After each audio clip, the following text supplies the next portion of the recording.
Gumagalaw na yung ating swing arm bushing. Pag ginagalaw mo tong gulong, ayan o, mapapansin nyo yung kadena umuunat. So palitan na yung ating swing arm bushing. Baklasin natin.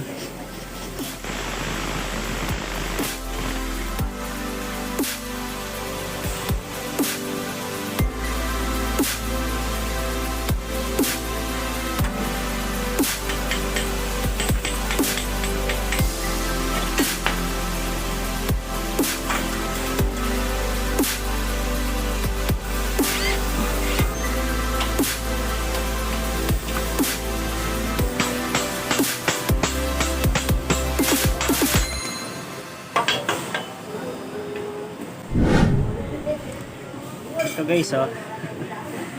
Ngayon ko lang to nakita. Ngayong nabaklas ko yung swing arm.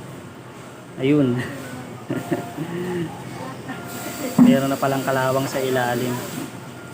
So ipapa-repair na lang natin to. Papasin muna natin to sa katong kanyang rubber guide dito. Ayan. Tapos ibila natin ng bushing para dito. Papasin muna natin. Ayan guys, oh. Sira na yung kanyang roller bearing. So ito yung kailangan natin palitan.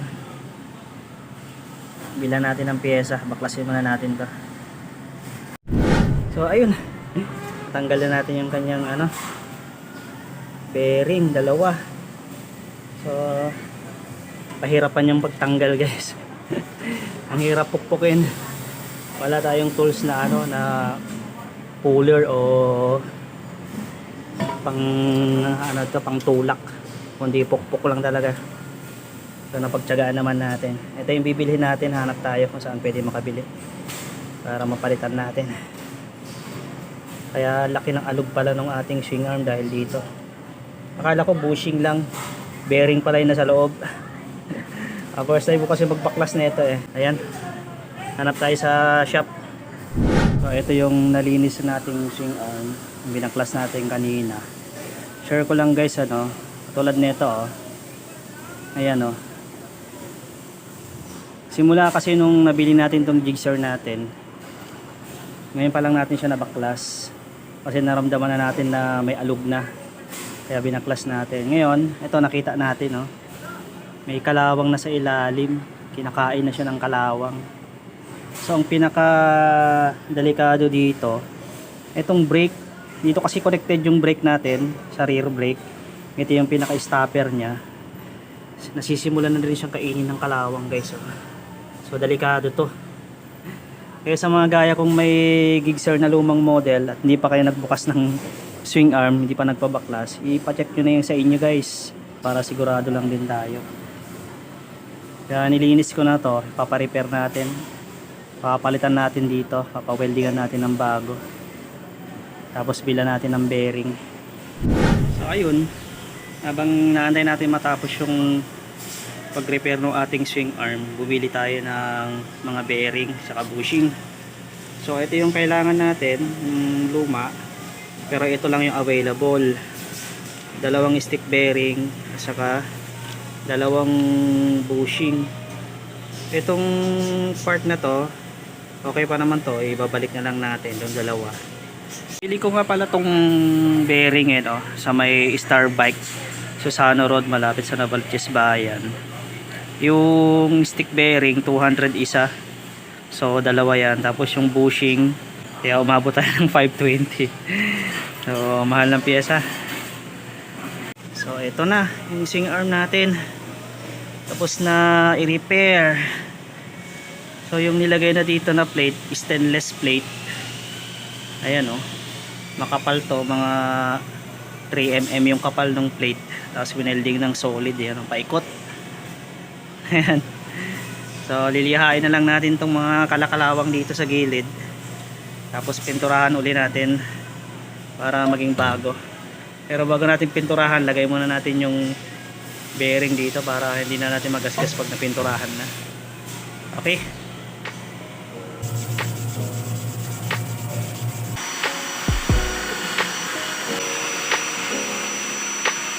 Lagay muna natin yung mga bearing sa bushing bago natin.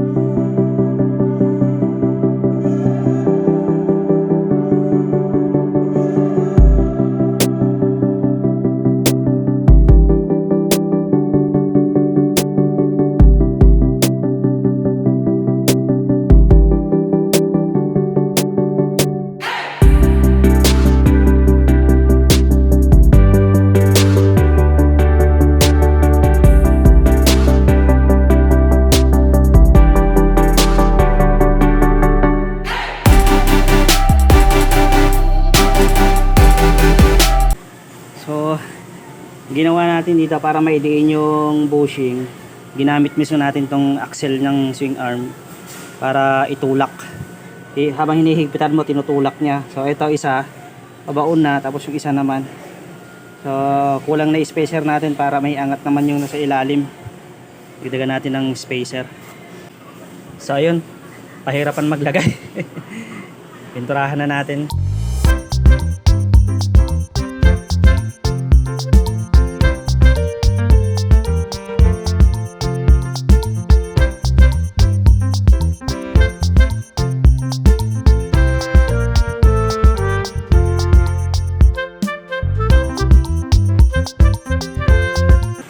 Medyo tuyo na pero hindi siya pa ganun katuyo kasi walang araw ngayon. Kailangan na natin ma-install sa ating motor. Naibalik na natin yung kanyang rubber guide. Install na natin sa ating motor yung swing arm.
Na-install na natin.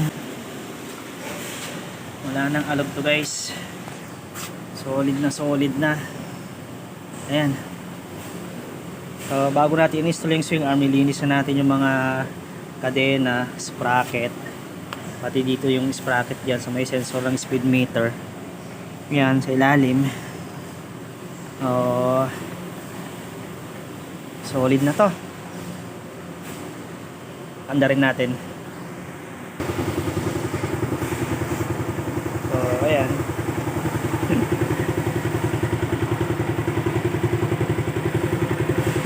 Mawala na yung kadyot na ito pagka umaandar na tayo. Kasi yan ang isang dahilan yung mga kadyot, kaya na-check natin na may alog na yung kanyang swing arm. So, at least naayos na.